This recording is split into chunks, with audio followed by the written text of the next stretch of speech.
Mm-hmm, mm-hmm, mm-hmm. I wonder if there are any realistic socialists out there who are like, yeah, it's a great idea, but in its purest form, we haven't seemed to figure that out yet. So Right. Same can be said with capitalism. We haven't seen the absolutely. purest form of capitalism either. And so whenever I hear people say, well, capitalism bad and then socialism bad, I'm like, well, we actually don't know what it really looks like though. Exactly. Because we have Yeah. that human element, because That's the thing, right?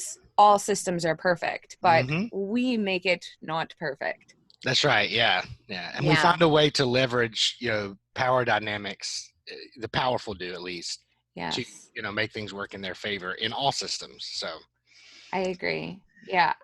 Power is bad. It's just the more I think I understand the way other people view power, and how we sometimes switch up and use power and empowerment at the same way.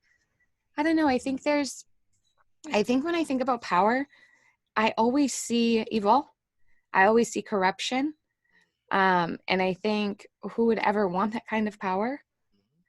And it's like the underlying message behind so many movements. It's about power, power, power, power, power. And I'm like, but power is what these people have right now, and yeah. they lord it over us. And why do we want that? Because won't Right. it turn us into that? And Hmm. so there's that. Yeah. And so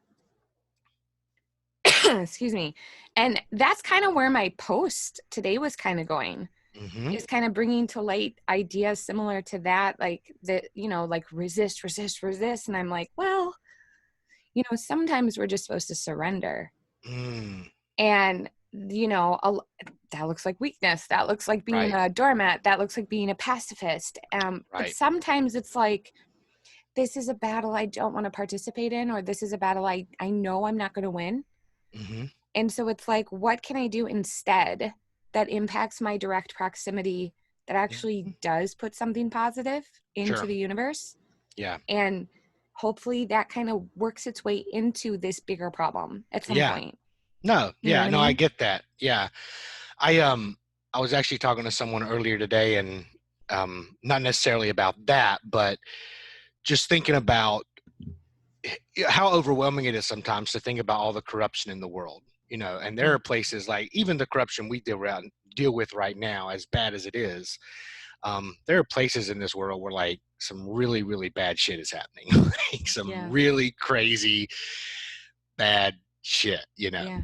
And so this person had asked me, how do you deal with that? Like, how do you find peace in yourself when you know that kind of thing is going on? And for me, that is, you and I were talking earlier about Western philosophy. And for me, that is one of my takeaways from Western philosophies that I actually appreciate is, this idea of stoicism, Mm. or at least that stream of it, which says, I'm going to try my best to control the things I can Yeah. and learn to let go of the things I cannot. Yeah. And I guess some on the far extreme of like social justice movements may see that as a cop out, Yeah. just as those on the extremes of more right wing kind of fundamental authority structures would see it too. But at the end of the day, I mean, for me, it has helped me find peace and also to find order and structure in my life, because I'm someone who can be easily overwhelmed with that stuff. I can Mm. easily be overwhelmed with frustration about all the bad things that are happening in the world. But that is one of the beauties of Western philosophy, a little bit more so than Eastern, which some Eastern philosophy kind of lends itself to just ignore it and it goes away, in my Yeah. opinion. I'm like, Yeah. okay. I get that sense from a lot of Eastern religion and ideology too. Sometimes it's like, Yeah, it's not a concern. right. Are you sure? Yeah. Yeah, to be free from suffering is just to be oblivious to it. And I don't know that I agree with that. There has to be a way to be aware of it, but also to be at peace with your limited influence or control over it. Yeah. And to find a way, I always think, okay, well, there's this problem and whatever avenue it is, but it exists. And I think maybe if I can't directly solve it, I can find a way that lends credence to the possibility of solving it. Mm, And for example, what I mean is perversion of sex. molestation, abuse, assault, sex trafficking, right? That is, for me, those are the ultimate horrors of life. Those are the ultimate fears that I hold, that something like that could happen to me or my children.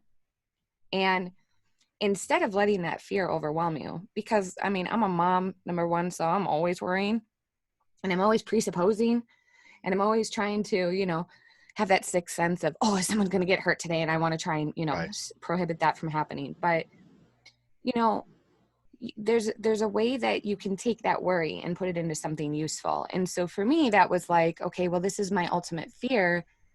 But at the other end of it, in regard to sex, it's also something I really enjoy and gain a lot of pleasure Mm-hmm. out of. And so how do you even balance that, right? You know that other people are hurt by the same thing that you get a pleasure out of. Right. How do you find a balance in that? Yeah. So for me, it's like, well, offer education and a better understanding and a wider view of sexuality and how it can be good and pleasurable and how it doesn't have to be exploited and manipulated. And, hopefully that offers a little tilt back into that balance where Yeah. I can wrestle with that tension in the back of my mind. I know it exists. I'm not ignoring it. I Mm-hmm. can't let it overwhelm me, but I can do something good to try and counter that. Yeah. Yeah. Provide a credit to the deficit. Absolutely. Yeah. No, I love that.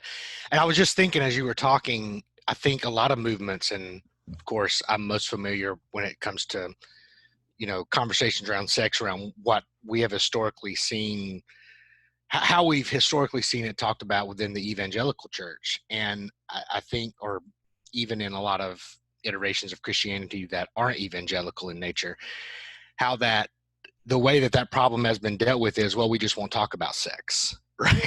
Like that's the way we're going to deal with it, is because it can be such a powerful thing, and it can lend itself to so many perversions or negative consequences, which all of us have difficulty dealing with and Yeah. and sorting through. So let's just not talk about it. So I'm really encouraged when I see you talk about it, and I've shared this with you before. I've said for a long time it's something that needs to be talked about more, and Yeah. not just, and the way that you're doing it too with kind of this academic approach as well, like really diving in and researching and sharing. It's what we need to do if we're going to ever actually address the issues of like sex trafficking and the way power is used in sex to harm others. Yeah. Yeah, I agree. And I got to be honest, I've been seeing a lot of people bring the, just sex as a general topic kind of more out in the forefront. I think Fade to Gray Network is when I actually just recently saw their network of different podcasters, and they did this like Zoom session thing and they were talking about it. And, I critiqued them a little bit and I poked at them. Mm-hmm. And it was with an intentionality to kind of encourage them to keep going, though. But it was like what they demonstrated was this. The vision I got was eighth grade health class with a gym teacher teaching it to you, right? And it was like this really uncomfortable setting. And there was a lot of giggling and there was a lot of cracking jokes and there was a lot of like, what? And are you kidding me? And a lot of unfamiliarity and then just so much discomfort. And I thought, this is real though. I mean, like I appreciated being able to see it, because I don't know if you do this, but a lot of times I step to people and expect them to know what I know. Right. And so Oh I always got yeah. to pull back a little bit and I'm like, they don't know what I know, but I love seeing these conversations evolve so much. And so Mm-hmm. you want to encourage them while at the same time being aware of how we still find this like to be a silly topic. Mm-hmm. And a conversation where we're like, are we supposed to have this kind of conversation on the internet or at a bar or even at a church? Church is like, oh no, that's off limits. There's a different time and place for that. But the reality is we need to normalize it in discussions and conversations like this so that we can get over that giggly eighth grade Mm-hmm. health class phase and Right. advance. And then people can really find, I would say, trust and integrity in sharing difficulties and challenges and fears and mishaps or whatever it is, Mm-hmm. and that we can help each other because Yeah. that takes me back to the whole physician heal thyself. And then as we're healing ourselves, we can bring other people into that Mm-hmm. healing. Yeah. And so that's more or less what a lot of this has been for me, is just me kind of like re-educating myself after kind of stripping all of the ideas down and going, but what's true for me and what Mm-hmm. works for me and what's best for me. And then that's a healing process. And that's also an evolution process. But I don't know, I kind of feel like we're supposed to share that with other people Right. and bring them in so that we can all understand each other better. Mm-hmm. Because like we make these calls for equality and then diversity, but I'm like, well, if we all have the same ideas about sex, that's not very diverse. Mm-hmm. And if some people are successful in the whole sexual realm and others aren't, that's not really equal either. And so somehow, for me, this is just my contribution to social justice. So here you go. I love that. I love that. Yeah. And it's such a universal thing too. You know, I mean, sex is such a universal part of most everyone's life in some way. And I don't know. I feel like right now we talk a lot about the things that we diverge on, and we're really big on highlighting how our experiences are different, you know, from each other. And Yeah. even to the point of, well, you can't talk to me about my experience because you've never experienced it, Yes. which is just complete BS. I might not be an informed conversant in the conversation, but we can still have the conversations. You know, we can still talk about things and talk about experiences. But you know, sex is one of those universal topics that, um, like you said, we don't talk about in any way that's kind of normal or um, in a way that feels unlike the eighth grade sex education class. Yeah. But being able to enter those conversations, you were talking about that podcast. Did you say that was Fade to Gray? I just wrote that down because I've Yeah. never. Fade to Gray Network. I Uh think huh. that's like the overarching network. And then there's like, I don't know, 4 or 5 podcasts within that Okay. group. Okay. But I think if you just search for it on Facebook, even that's where they posted like the Zoom sessions was on that Facebook page. Right. Yeah. But just being able to go into those type of settings and be aware that they don't know what you know, Right. and to be able to talk without being cynical is so key right now. Like Yeah. it's so key. And I don't even know if, like, how was that received? Was it received well, or was there pushback? Like, Um, how was that? no, I mean, there was a lot of jesting within the comments, but Mm, there were also other people encouraging them because this is a topic that, you know, you don't hear about. And what's funny is they did a second video and they kind of polled their audience and asked them the topic they wanted to do. And given everything we're going through right now, people say sex. mm. And so I see that and I'm like, when for eroticism today? Okay? Like, when? Yeah. And so it's just things like that. They're just really encouraging. And what's also really great is I just love seeing that eroticism injected into the chaos and bullshit right now. Yeah. Like we're on the heels of the election and we're going into the second wave of corona chaos and you know, Black Lives Matter murals are being damaged and destroyed and Trump's Goya and blah blah blah blah blah. Right. And people are like, give me sex. And I'm like, yes, Yeah. yes, sex, sex, sex. Because I'm always like, I say silly things like this too. Like, you know, you wouldn't be so upset about Trump if you were out having sex, or Yeah. you wouldn't Right. be this mad, just go have sex. Or do you Yeah. want to lower your stress? Do you want to build your immune system? Go have sex. You know, Right. and people are like, are you serious right now at a time like this? But to see that, it's like, there is hope in humanity. Yeah. Yeah. We just, for whatever reason, carry shame about, you know, thinking about those things for some reason. I mean, well, I know the reason. We've been conditioned to think that way. Yes, we have. Yeah. So, Yeah, um, we have been programmed to yes. keep it in the bedroom. And then when the bedroom is overflowing with problems and issues and dysfunctions and deficiencies, what do we Mm-hmm. do? What do we do? Who do we turn to? And what's brilliant though is I think also what like these discussions and these forums and ways that we can communicate is showing the new evolution of how we connect to one another and communicate too. Mm-hmm. Yeah. And I think that's really important. And that's, I think, showing a transformation of possibility Mm-hmm. that will be able to, and, you know, I love all of these forums because we could do this and Right. we're thousands of miles away, but like we Yeah. can have conversations. And I think this is how we impact the universe, you know, Mm-hmm. and it's one conversation at a time. It's something that I constantly go back to. It was like, the inspiration behind this whole podcast was Theodore Zeldin's "One conversation at a time will change the entire world." Oh, wow. And so if we're able to do that and get into these vulnerable areas where we're talking about things society tells us not to, we're shattering status quo, we're doing something radical. And on top of it, it's encouraging and it's loving and it's edifying and it's helping people. Mm-hmm. And that's, I don't know, for me, that's like Jesus was all about that love and help and support. And so through all of that, and so interestingly enough, sex is also that love and support and edification. And so, yeah, let's just keep it going with that. Yeah, I agree. Do you think you were talking about all the like things going on right now, and earlier in your earlier post, I'm just curious, let me ask this first. So have you read Rene Girard? Are you familiar with like mimetic theory and scapegoating and that kind of thing? I have not read any of his books. Okay. I have read other people on Girard. Gotcha. So, what's his face? Michael Hardin. Mike Hardin, yeah. Yeah, so Michael Hardin, and I've had conversations with Michael about him too, to kind of better understand them. Yeah, Mike's great. He's very, very approachable. And and he's a wealth of knowledge with mimetic theory, and he helps me understand it in a way that I can't from the book, and it's sure. So I'm familiar with it, but I still have yet to read a book. But anyway, mimetic theory. I was just going to say, the way things are right now, especially in conversations on social media, it feels like the frenzy that Girard talks about, this frenzy to find a scapegoat.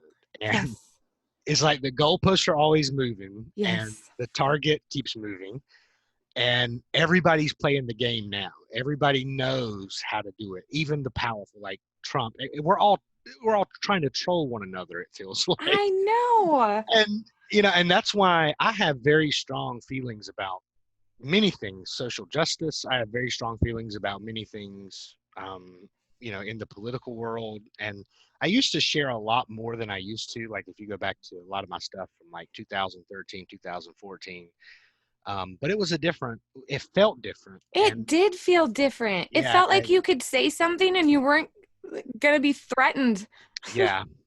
And now it's just like insane. And everybody's trying to find and I'm guilty of it too. Like what label do you fall under? I'm looking for those keywords, right? And like, well, they're one of those. Yeah. And so it's so wild. And Girard, in my opinion, but obviously he felt like his work was still in the early stages, and looked forward to how it will be developed. But when you read his vision of how these societies end up doing these really crazy things in history, this frenzy it's identical to what he explains. It's happening right before us, and it's almost like we're in the tidal wave. We can't stop it. It's and don't you just think what's happening?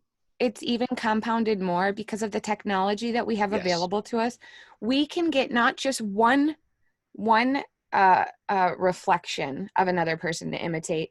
We can actually get 5 of just one person's reflections based on how much social media we see. Yes. And we typically, and I'm guilty of it too, have a majority of people that think this way, more like me than not like me. And so then we're constantly marrying each other on that. Yep. And we don't even realize that we're duplicating each other's energy, and all of that energy is really bad. Yeah. And we're all doing the wrong thing. Like, one of my friends said something like, what if just because we all agree on this and we all agree it's morally irreprehensible and unforgivable, blah, blah, blah. What if we're all wrong? And it's like, do we stop and go, wait, what if my opinion is wrong, even though I have 4,327 friends that agree with me? Like, right. What if we're all wrong though? And then where do we go from there? Yeah. But it's astounding at the same time that we willingly imitate that bullshit. Like, I get so pissed at myself when I find myself getting mean. I'm like, damn it. I went 3 days without being mean to somebody. And there it was, a little shadow ego pops out. And I'm like, that's right. It does it. Yeah. Well, the algorithm plays into that as well. We have an algorithm that keeps us in an echo chamber for the most part. And you have to intentionally try to manipulate the algorithm if you want your news feed to produce any diversity, because Yeah. it, and that's the one thing, Gerard, I guess, never considered the role that artificial intelligence would play in mimetic theory. And we're starting to see now how that Mm. technology actually does affect us, because we're basically cyborgs. I mean, we're kind of living and attached to our devices now. That's how they actually are a reservoir of information. It's where we get information from. It's how we live and work, even shop now. But yeah, I think that you know the algorithm, and Sam Harris said something. I don't know if you've heard Sam Harris's recent podcast called "Can We Come Back from the Brink?" Have you listened to Did that I at all? listen to that one? No, the last Came one out I a listened to couple of weeks. was the last one I listened to was him talking on Black Lives Matter. Okay. Well, this So one is no, I just called haven't heard them. "Can We Come Back from the Brink?" And he kind of addresses this sort of frenzy that we find ourselves in. And he says something to the effect of, this isn't a direct quote, but it's something like this. He says that social media threw us all into a science experiment that none of us signed up for. Yeah. And now we're just beginning to sort of figure out how this is going. But those algorithms are insane. I mean, what TikTok has done in the past couple of years, um, with an Wait, it's algorithm been that around a few nobody, years? it has, I it didn't even used, know that. I thought it just came out within the last year. it just, I tell you what, COVID made it blow up, Yeah. because before COVID, it was mostly middle schoolers and young people. And when COVID hit, a lot of parents got on it. A And lot of so, my friends got on it, and then I yeah. went, I am not your friend anymore, weirdo. Like, what are you doing? Yeah, I My know. knees are listening to you. No, But there's so much stuff on there now, everything, I it's know. just, and it's so wild. And that algorithm, nobody knows how they do it. It's like crack. I mean, if you get on there, it addicts you, because it will give you a steady stream of 1 minute videos that it knows you will love. Yeah. And in 20 or 30 minutes, you're like, oh my God, I've been sitting here 30 minutes looking Yeah. at this thing. Yeah. But artificial intelligence and its role in all this, is definitely something that I find fascinating. It But is brilliant and it's scary at the same time because sometimes I think I'm doing the right things to kind of keep the algorithms from stalking me. yeah, And then I won't even say anything. I was only thinking something. I was thinking something. And yeah, suddenly there it is. And I'm like, how did that happen? I didn't even speak around a device about it. What is going on? Because sometimes I'm really even careful about talking around the me devices too. I take them because out of the when I room. do, my first ad is like, were you talking about scrambled eggs? Here's what we got for you. And Yep. I'm like, you freak, don't listen to me. So I always leave all my devices in my office, like when I'm doing other stuff. And I just think it's so damn brilliant because then it's like, oh, didn't you say something about a new mixer the other day? Here's one on sale. And I'm like, hi, Amazon. Yes, next day. Thank you. Like, fuck you, AI. I spend way too much money because AI convinces me I need to. Oh But man. here's the thing. And my friend said something about this earlier today too, is like, have you ever seen the movie Wall-E? Yeah, yeah. Yeah. So I think that's what they want for us. Mm, You know what I mean? And then, I mean, I know a lot of people are like, oh, they want to do the Matrix and just use us for energy. That's what's going to happen. But I just feel like we always have a device in our face. yeah. And I'm constantly yelling at my kids about that, right? Like, I'm like, can I like see your face? Hi, can I see Mm-hmm. your face? Can you Mm-hmm. look at me? Yep. I'm right here. I'm talking to you. Because Yep. even when we're having a conversation, they're like, uh-huh. Yep. And I'm like, I'm not going to talk to you. And I mean, I do have that role. If you want to talk with me, put your phone down. Look at me. Yeah. Pay attention. But we don't even extend that. But anyway, we always have these devices in our faces. I think eventually we're going to get around. We're going to just be so big and obese we can't even walk. We're going to be floating around in hovercrafts and everything is right here. And Yeah. we're missing all of this. Yeah. Yeah. Like, we have And a pool? There's a pool? Like, yeah. we're going to realize there's a pool. Mm-hmm. And And even within this conversation, we've discussed both the benefits of it as well as, yeah. some of the ways that we see this being unhealthy. Yeah. So I don't know. Maybe we humans just need to find balance. It's just a lot right now. And Yeah. I've been doing that more too, though. I've been intentional lately Um, I have a lot of crazy, stupid shit going on with my family. So, like, I have a restraining order against me from my father-in-law and my brother-in-law who work here on Mhm. the property that I live on. Wow. It's so dumb. And it's not against my kids, it's not against my husband. They tried to get me evicted from my house, the house I live in with my family, not my husband, not my kids, all because I hurt my brother in law's feelings and called him like a little bitch Mm. and told him he wasn't cut out for farming, but it's 15 years of bullshit. And Yeah. because like I told my father-in-law to stop spraying pesticides on our pasture. And it Mm. was like too much. I have too much control and power. You won't control your wife, blah, blah, blah. So anyway, so where they work is 97 feet away from my front door. The restraining order is 100 feet. The judge wasn't willing to kick me out of my house. Imagine that. 100 feet. So I haven't been able to go outside and I've been depressed about it, right? Oh Like, wow. because Yeah. they're here all freaking day everywhere. So Yeah. I go out to my clothing line. If they're here, I'm violating the restraining order. Wow. So my husband has to come out. Anyway, I've been really bummed about that. So I've been cooped up in my house.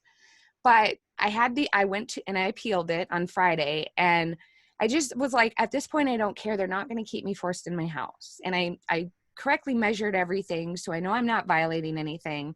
And I'm like, you know what? Things get to me and they overwhelm me. I need to go outside.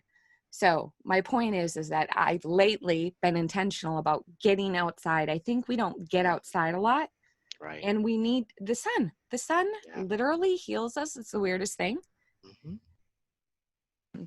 But I always feel like when I put my hands in the dirt, I'm like rerooting myself. Mm. And there's just little methods and practices that we can do that we don't even realize. Like even just taking like 3 minutes to just pay attention to breathing in and out and centering ourselves and quieting the voices, but removing ourselves from technology and the blue screens and the notifications and you know the demands to give a reaction, because all of that stuff just stimulates like our ego Yeah. and pulls us out of the present and pulls us into an emotion and a reaction that might not even be real. It could Hmm. just be activating something that once affected us before that maybe we should go, hey, should I look at that? What's that Yeah. about?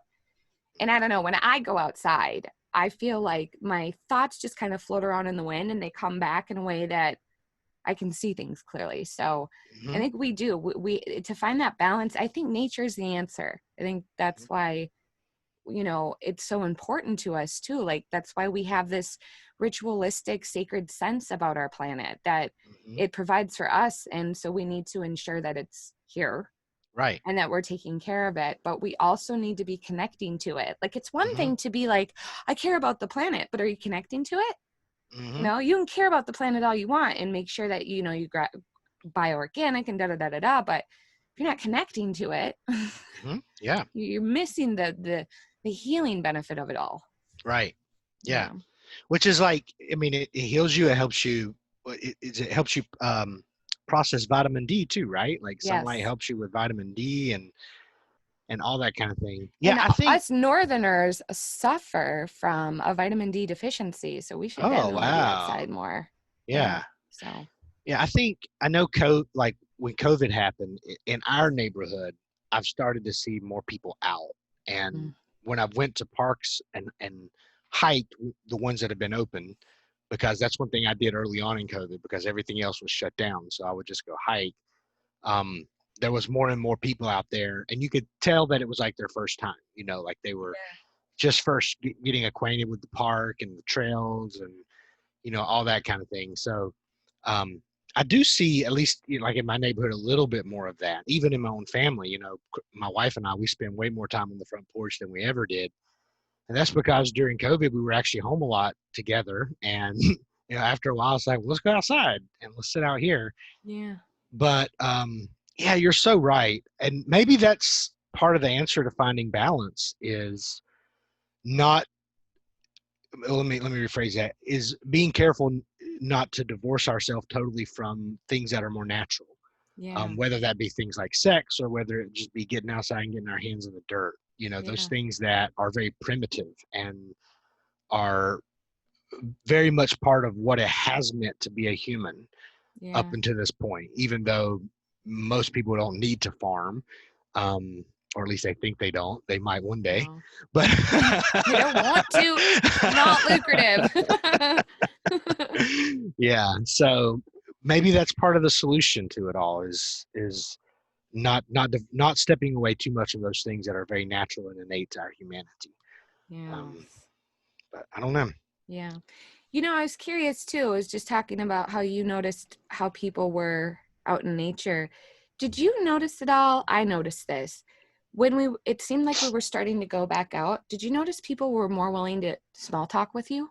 Yes, I totally. did too. I felt like everyone was like, "Do you want to talk to me right now? Because I want to talk to you because I haven't talked to anybody else. Can we Yep. just talk? Let's just talk about the way." And I mean, that's how it felt with every exchange, and it was delightful It because was. I was like, people are talking to each other again, because I was concerned people were going to be scared of each other. Right. But it seemed like people had this longing Mm-hmm. to have, how you doing?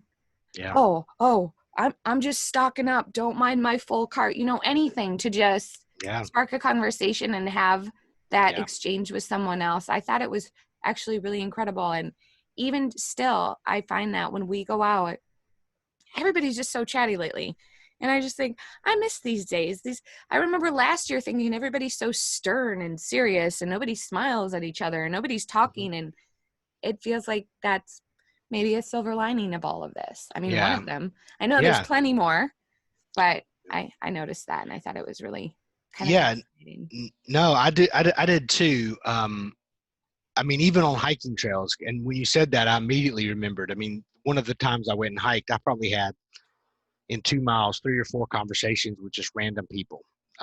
Whether I stopped to snack and then they were coming through, or there's one point where the path diverges, and ended up talking to someone for a while there. But I was listening. This is kind of crazy. You're talking about like this eagerness to want to talk to one another.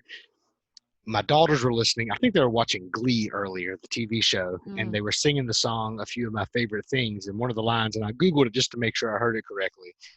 But one of the lines of "A Few of My Favorite Things" is "doorbells and sleigh bells, and then schnitzel with noodles."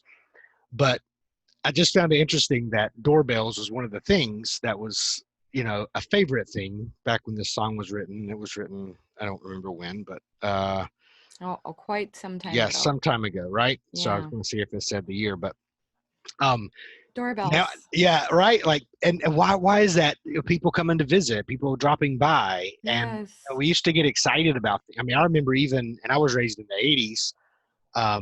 So even then, I mean, there was an excitement around people Someone at the door. coming over to the house. Yeah, Somebody's here. Who's here? yeah, Are we having company? exactly. Did your Yeah, friends come and we over? would, Yeah. people would sit around and talk and just shoot the breeze for hours. And that And we're not like that anymore. no, we We're like, don't, who is because at the door? Is it the police? oh God, I don't want to see anybody Did you right now. tell people we were home?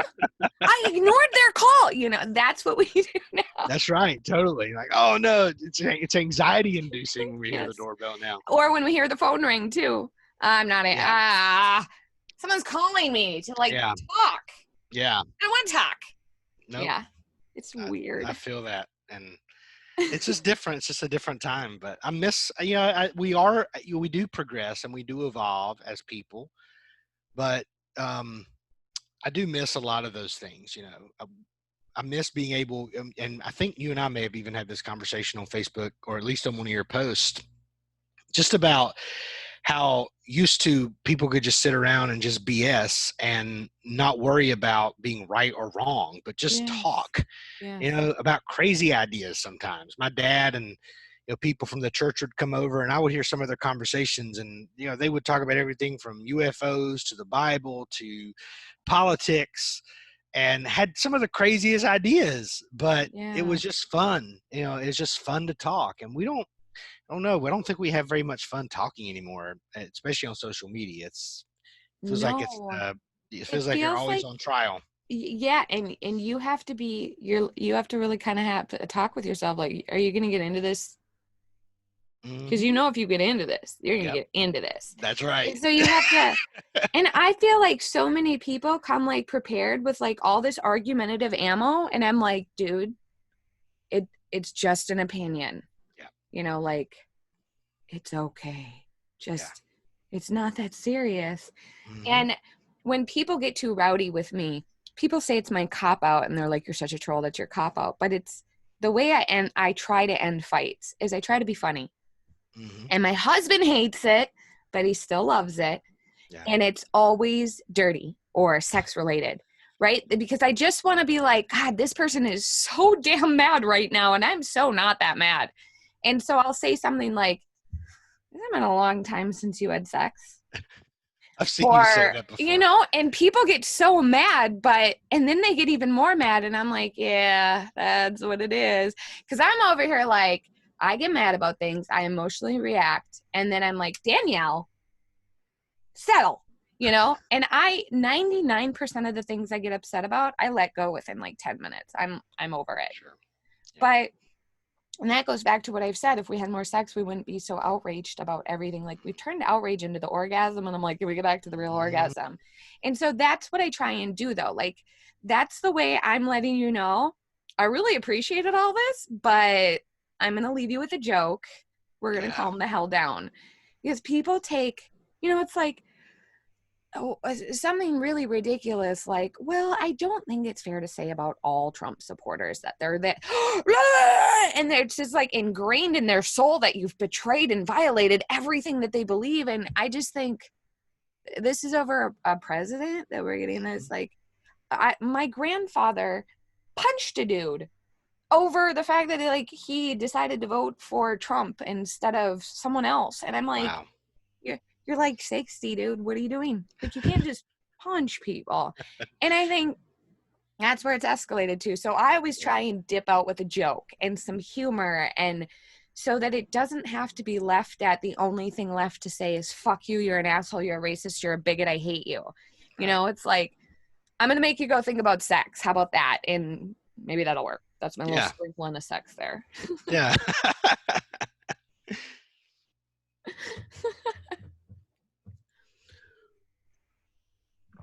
So there's that. So you are a health coach. Yeah. A few years ago, I actually got involved in coaching, and I originally started out just doing coaching with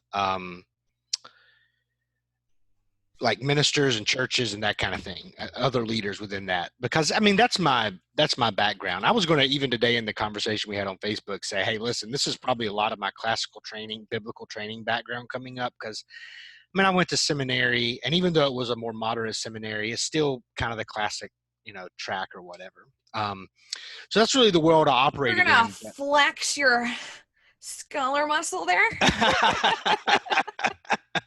I don't know about that, because sometimes I feel like seminary is a great thing. I do feel like seminary needs to evolve to actually meet the needs of training leaders and ministers in the 21st century. Schools and churches are always a little behind the curve, and that's especially true in schools that are focused on the church. So and there's all kinds of reasons for that, financial reasons being one of them, because you got to have those donors, and so you can't move faster than the donors' theology. But so I did that, and was actually like a licensed coach at that time, and did some things in that regard. But just recently, during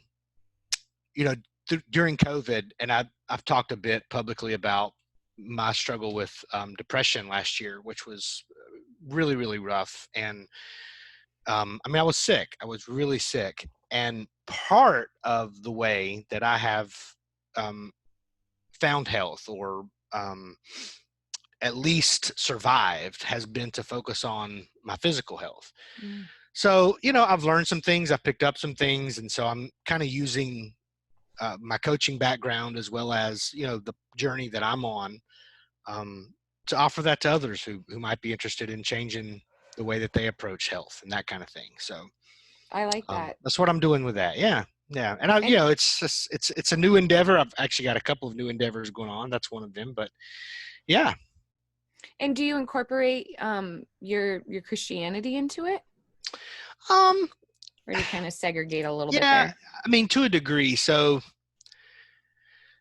I don't know that I'll ever be able to fully, and I am a Christian, by the way, like I haven't left the faith, but even if I were, I don't think I would ever be able to divorce myself from a lot of those beliefs and elements because they've Yeah. just made such an imprint on my life.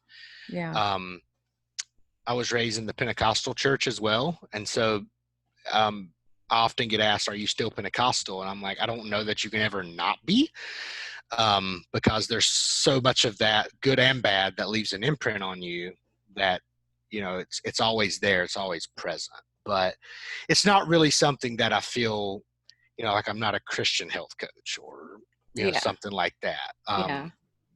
And I'm sure some coaches take that approach a little more so, but really, it's more about encouragement and accountability and Mm, being that's able to good. off, Accountability. yeah, and being able just to ask the right questions or at least try to ask the right questions. That's really what coaching is all about.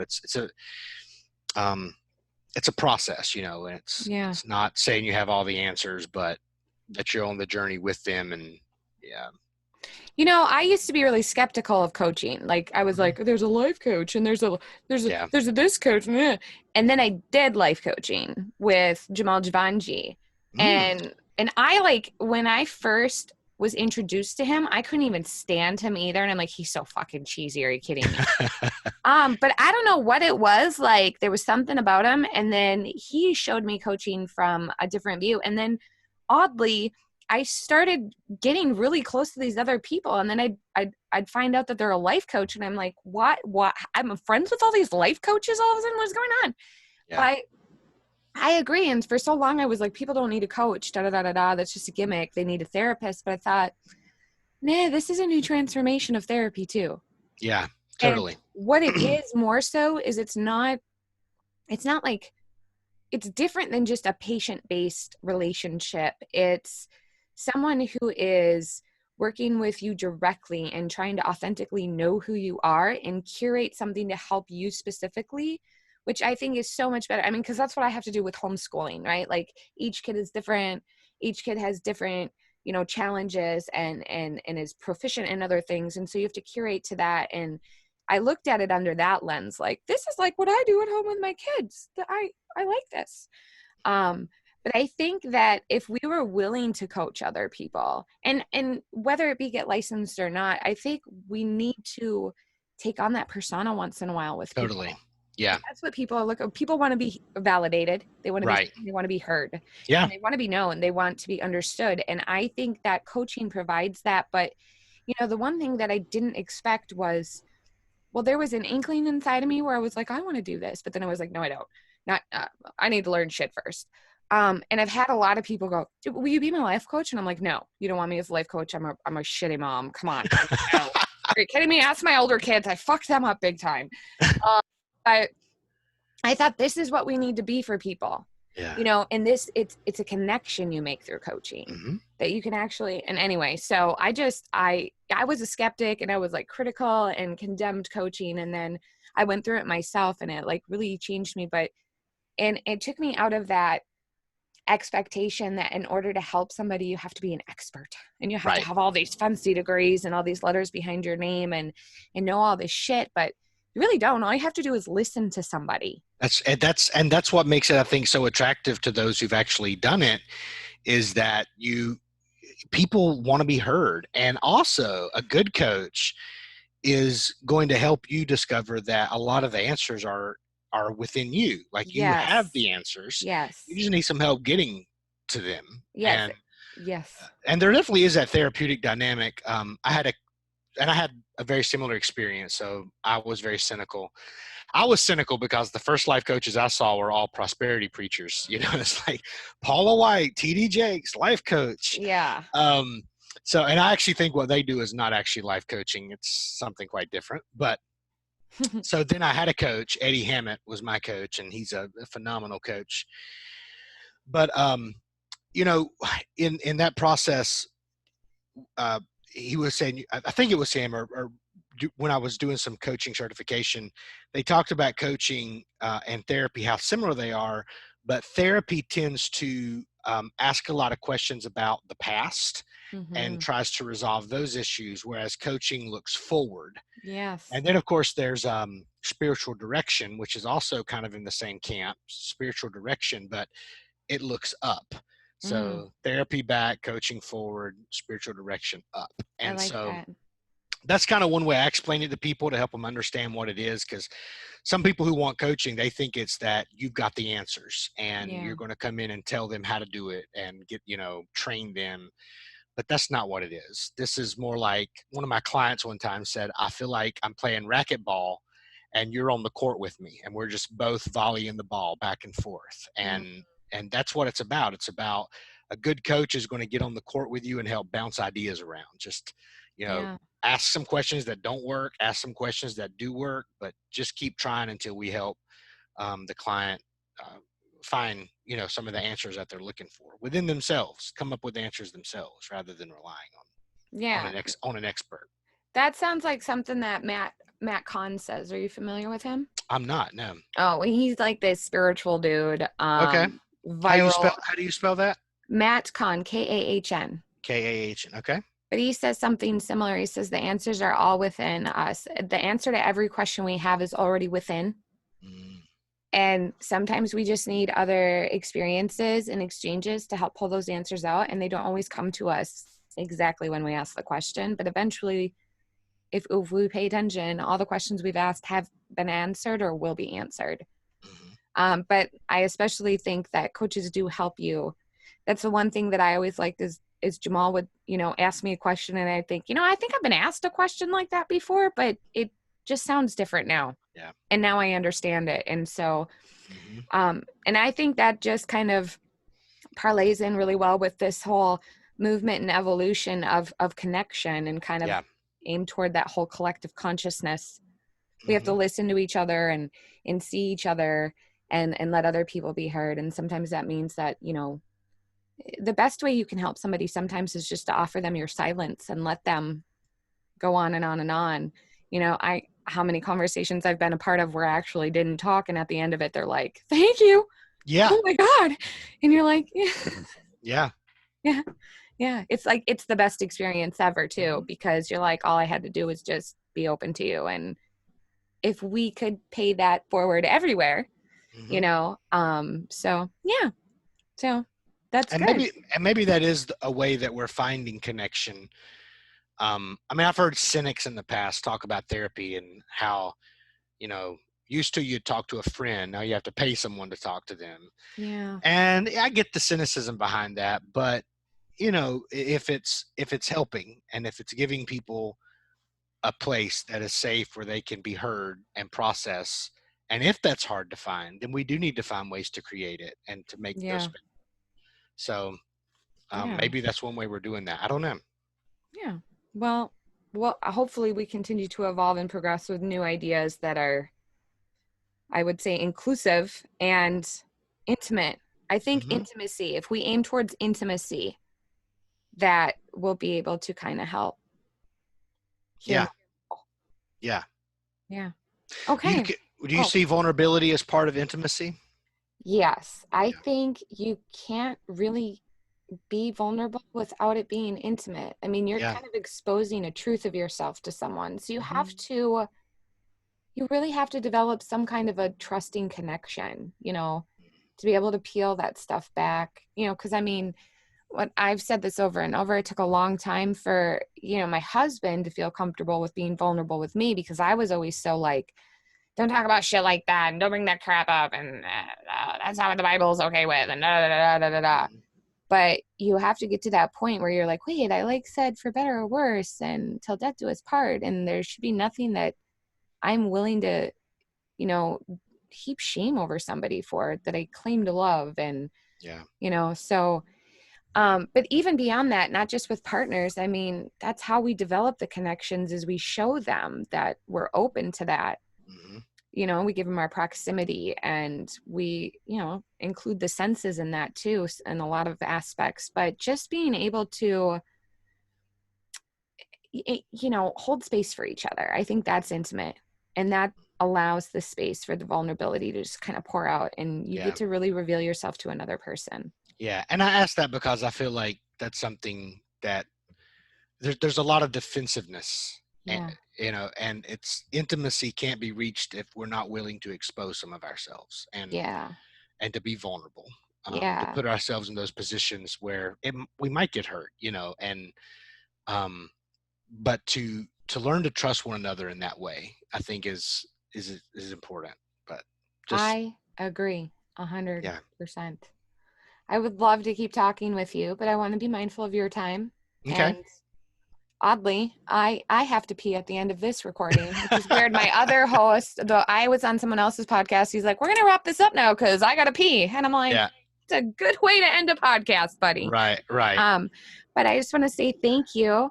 yeah. And I want everyone who's interested in learning more about your health life Sure. coaching to check you out. Facebook, Daniel. Sure. Facebook is the best place to find me. It's just Daniel Rushing. I'm also on there as S Daniel Rushing. My first name is Steven, but I don't use that. So Daniel Rushing on Facebook or on Twitter. I'm on both of those spaces and Instagram. So social media is the All best place right. to find me. And I will be sure to include all the information in the link to the podcast. So I just want to say thank you, Daniel. Again, this has been great. Yes, I've And you enjoyed can, it. great. Thank you. Thank you so much, Danielle.